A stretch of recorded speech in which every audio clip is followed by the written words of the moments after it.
जय श्री कृष्णा दोस्तों, welcome back to my new blog. और आज हम लोग अभी फ़िलहाल तो हिस्ट्री की जो रीडिंग कर रहे हैं, मतलब जो विपिन चंद्रा है हमारी, ये अभी हम उसी की रीडिंग कर रहे हैं। और अभी टाइम हो चुका है 8:30। तो आज ब्लॉग काफ़ी लेट शुरू किया, उसके लिए सॉरी।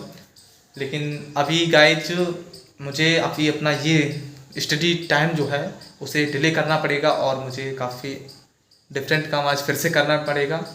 अच्छा, डिफरेंट काम इसलिए करना पड़ेगा क्योंकि आज दीदी घर पर नहीं है, तो मुझे फिर से आज खाना बनाना पड़ेगा और खाना खाना पड़ेगा, मतलब सभी के लिए खाना बनाना और खाना, तो सारा काम आज देखना पड़ेगा। तो हम लोग अभी पहले स्टडी कर लूँ और विपिन चंद्रा की, उसके बाद फिर हम खाना बनाएंगे और खाना आप सभी के साथ दिखाएंगे कि खाना मैं कैसे बनाता हूँ। आज वैसे मैं दाल बनाऊँगा और हो सकता है तो चावल भी बना सकता हूँ, नहीं तो रोटी बनाऊँगा। ये दो आइटम तो कंफर्म है, दाल और रोटी। बाकी चावल देखता हूँ, अगर बनाऊँगा तो ठीक है, नहीं तो कोई बात नहीं। तो आज हम लोग अपनी इफ़ेक्टिवली जो बुक रीडिंग है उसके बारे में कुछ पॉइंट शेयर करने वाले हैं। तो चलिए हम इस वीडियो को यहीं से स्टार्ट करते हैं। तो गाइज मैंने अभी बुक रीडिंग कर ली है हिस्ट्री की, और आज मैंने पढ़ा है 18वीं सदी में भारत में राज्य और समाज, जिसमें मैंने 7-8 पेज रीड कर लिए हैं। और ये चैप्टर काफ़ी बड़ा है, लगभग 37 पेज का है। तो मैंने अभी 7-8 पेज रीड कर लिए हैं और अब मैं जाकर बनाऊंगा खाना। खाना बनाने के बाद फिर मैं रीडिंग दोबारा स्टार्ट करूंगा। हो सकता है ज्योग्राफी की करूं, तो पहले खाना बना लूं, उसके बाद स्टार्ट करते हैं। गाइस मैंने अभी सब्जी बनने रख दी है और इधर ये आटा मार के रख लिया है। तो अभी बस सब्जी जैसे ही बनती है वैसे ही हम लोग रोटी बनाएंगे। उसके बाद हो सकता है तो चावल भी बना सकते हैं, बाकी रोटी तो अभी बना लेंगे और उसके बाद फिर हम लोग खाना खा के स्टडी टेबल पर मिलते हैं। गाइस मैंने देखो रोटी ये बना ली है और सब्जी ये बना ली है।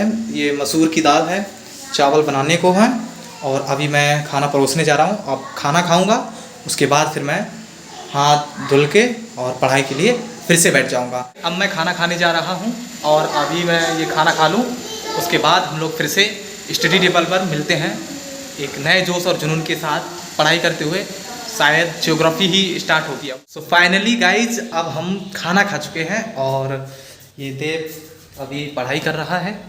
तो आप देखिए देव ने 21, 22, 23 3 टेबल लिख लिए हैं और अब 2 से फिर से स्टार्ट कर रहा है। तो देव अभी पढ़ाई कर रहा है और इधर नाव्या और मानव वो दोनों चारपाई पे लेटे हैं, ये पढ़ाई नहीं कर रहे हैं। अभी नाव्या ऐसा लग रहा है कि सो गई है और देव पढ़ाई कर रहा है। देव तुम्हें तीनों याद हो गए टेबल? 23 का, 22 का, 21 का। देव को तीनों टेबल याद हो गए हैं। तो अभी हमारे पास टाइम कम है क्योंकि वीडियो ज़्यादा लंबा हो जाता है।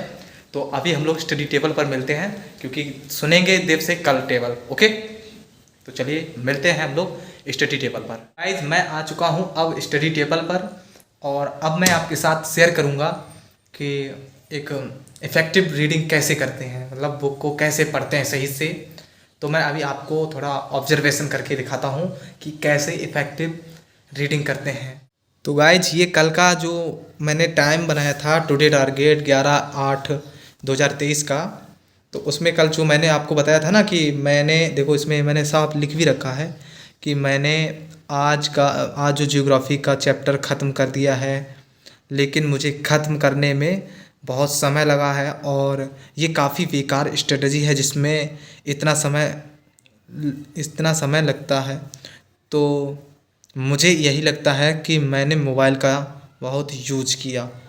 देख रहे हो इसमें मैं पूरी रियलिटी लिखता हूँ, ऐसा नहीं कि मैं अपने आप से झूठ बोल दूँ, झूठ नहीं बोल सकता हूँ। और अब मैं आपको दिखाता हूँ कि इफेक्टिव रीडिंग कैसे करते हैं। देखो ये है सेकेंड चैप्टर और ये है ग्लोब अक्षांश एवं देशांतर, जो कि देखो सबसे पहले जब हम पढ़ते हैं एक बार तो हमें छोटी छोटी मतलब तो थोड़े थोड़े जो मेन पॉइंट है उन चीज़ों पर लाइनिंग करनी है। अब मैंने पेन से गलत कर रखी है, वैसे पेंसिल से की जाती है लेकिन मैंने पेन से कर दी है।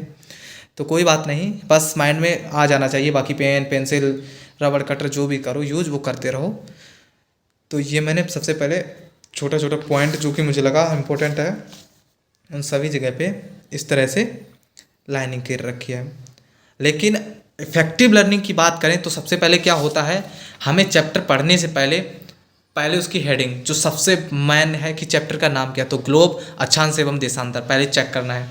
फिर हमें इसमें ये पता करना होता है कि इसमें जो मेन हेडिंग्स क्या है, जैसे महत्वपूर्ण अक्षांश, समांतर रेखाएं, जो इसकी सब हेडिंग्स होती हैं, जैसे पृथ्वी के ताप कटिबंध हो गए, देशांतर क्या है, तो ये जो मेन टॉपिक हैं, जैसे देशांतर और समय, या फिर हम समय मानक क्यों मानते हैं, तो ये जो मेन चीज़ें हैं पहले इन सब हेडिंग्स पर नज़र डालेंगे। फिर इसमें जो मेन जो हाईलाइटेड जो वो है वर्ड है, जैसे शीतोष्ण कटिबंध हो गया, यामी प्रमुख यामी उत्तर हो गया, ये जो हाईलाइटेड मतलब ब्लैक मार्क से उष्ण कटिबंध हो गया, अक्षांश या समांतर रेखाएं हो गई, तो इन चीज़ों पर हमें थोड़ा थोड़ा ध्यान देना होता है। और उसके बाद हमें एक रीडिंग करने के बाद मेन जो पॉइंट निकलते हैं, देखो पहले एक बार रीडिंग कर ली, उसके बाद हमने चैप्टर में ये पता चल जाता है जो महत्वपूर्ण हेडिंगों में कि हाँ इस वाली हेडिंग में क्या होगा, तो उन चीज़ों से हमारी जो लर्निंग है वो काफ़ी हद तक हमारी इम्प्रूव होती है। हमें याद रहता है कि वास्तविकता में कि आखिर इस वाले चैप्टर में था क्या। जब देखो पहला चैप्टर का नेम याद होगा हमें, उसके बाद उसमें सब हेडिंग्स याद होंगे, तो सब हेडिंग्स के अंदर हमें एक एक दो दो शब्द, चच्चर शब्द, दो दो लाइनें तो याद हो ही जाती हैं बिना याद किए। तो इन सभी चीज़ों को हमें कवर करते हुए अपनी इफ़ेक्टिव लर्निंग करनी है। और स्मार्ट लर्निंग इसे ही कहते हैं कि कम समय में ज़्यादा आउटपुट निकले, उसी को हम स्मार्ट स्टडी कहते हैं। तो चलिए अब मैं अपनी स्मार्ट स्टडी कर लेता हूँ, उसके बाद फिर मैं आपके साथ अगर होगा कुछ और नया तो वो आपके साथ शेयर करता हूँ। सो गाइज अभी टाइम हो गया है 1:24 और मैंने अपना एक चैप्टर फिर से कंप्लीट कर लिया है। और आज मैं आ गया हूँ पृथ्वी की गतियाँ, मतलब तीसरे चैप्टर पर। अभी दूसरा अक्षांश वाला जो चैप्टर था, मैंने अभी आपको जो दिखाया था वो मैंने अभी कंप्लीट कर लिया है। जो अक्षांश, देशांतर क्या है ना, ग्रिड क्या होता है, या फिर जो मैंने इसमें सारी चीज़ें, समांतर रेखाएं, इन चीज़ों को पढ़ा है। विषुवत रेखा क्या है और समय कैसे निकालते हैं, ये सारी चीज़ें अभी मैंने इससे सीखी और समझी। और मुझे समय पता चला कि देखो एक अंश में कि पृथ्वी कितने मिनट चलती है, तो 4 मिनट में एक अंश होता है, जो कि आप सभी को पता चलेगा। क्योंकि देखो 24 घंटे में हम लोग मानते हैं कि लगभग 360 अंश घूम जाती है पृथ्वी। ओके, तो हमने ये मानते तो 1 घंटे में 15 अंश घूमती है। 1 घंटे में 15 अंश, तो 1 मिनट, वो 4 मिनट में एक अंश घूमती है। इस तरह से मुझे समझ में आया कि अक्षांश और देशांतर मतलब कैसे निकालते हैं, और उसका समय, हमारा जो 82 अंश जो हमारी मानक समय रेखा है, उससे हमारा समय कैसे आगे पीछे निकालते हैं, कितना है, तो वो सारी चीज़ें हमें समझ में आती हैं। तो ये ब्लॉग भी काफ़ी इंटरेस्टिंग बनता जा रहा है मेरे लिए भी और आप लोगों के लिए भी। देखो मुझे सीख मिलती है और आप लोग भी थोड़ा बहुत तो सीखते ही होंगे। बाकी मुझे इंस्पिरेशन मिलती है अपनी खुद की वीडियो देखकर कि मैं आखिर मेहनत कैसे कर रहा हूँ। हाँ, कुछ लोग मेरे पास कमेंट करते हैं कि दिखावा भाई कर रहे हो, दिखावा मत करो, ये करो मत, वो करो। तो मैं उन सभी से कहना चाहूँगा, आप लोगों को यदि पसंद आए वीडियो तो आप लाइक कर सकते हैं, और अगर नहीं पसंद आए तो आप चाहें तो आप किसी और को भी देख सकते हैं। मैं ये नहीं कह रहा कि आप मुझे ही देखो, बाकी मैं अपने लिए कर रहा हूँ। मुझे सीखना है इन चीज़ों को, और मुझे बाद में ये देखना है कि मैं आखिर कैसे पढ़ाई करता था, क्या करता था। मुझे अपना पूरा ओवरव्यू, अपनी लाइफ को देखना है, इसलिए बस मैं डालता जाता हूँ। और मुझे काफ़ी आनंद भी आता है पढ़ने में और इंटरेस्टिंग वीडियोस बनाने में, इन्हें सीखने में, सिखाने में।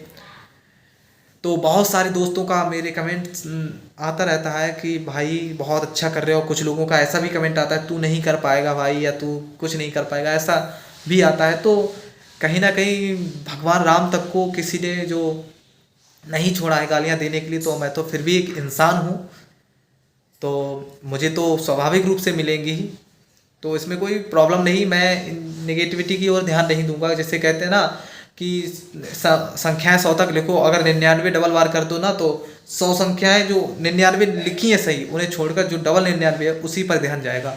तो वही है कि मतलब 100 गलतियाँ, लेकिन 1 सेकंड मतलब जो सही है तो 100 कर दो अच्छे काम, पर एक गलती होगी तो गलती एक पर ध्यान जाएगा कि हाँ उसने एक काम गलत किया है। तो मैंने आज का 2 टास्क कंप्लीट किया। पहला जो हिस्ट्री की बुक रीडिंग है उसे कंप्लीट किया, दूसरा है मैंने जो ये चैप्टर है वो कंप्लीट किया। अब मैं अपना अक्षांश एवं देशांतर को कंप्लीट कर लिया। अब मैं अपने नोट्स को रिवाइज करूँगा और उसके बाद फिर कुछ और काम करूँगा, नहाऊँगा फिर से, क्योंकि शाम के टाइम नहा के रेडी होना है और उसके बाद मार्केट भी जाना है दोबारा, क्योंकि गर्मी काफ़ी है। तो आई होप आपको ये ब्लॉग पसंद आया होगा, और अगर आपको ये ब्लॉग पसंद आता है, ऐसे वीडियोस देखना पसंद है आपको, तो आप अपने दोस्तों के साथ शेयर करते रहिए, लाइक कीजिए, और चैनल को नहीं सब्सक्राइब किया है तो चैनल को सब्सक्राइब कर लीजिए। तो मैं मिलूँगा आपको अगले वीडियो में ऐसे ही एक इंटरेस्टिंग टॉपिक के साथ। तब तक के लिए बने रहिए हमारे साथ। Thanks for watching and enjoy your life. तो बने रहिए हमारे साथ, देखिए गाइस। Thank you.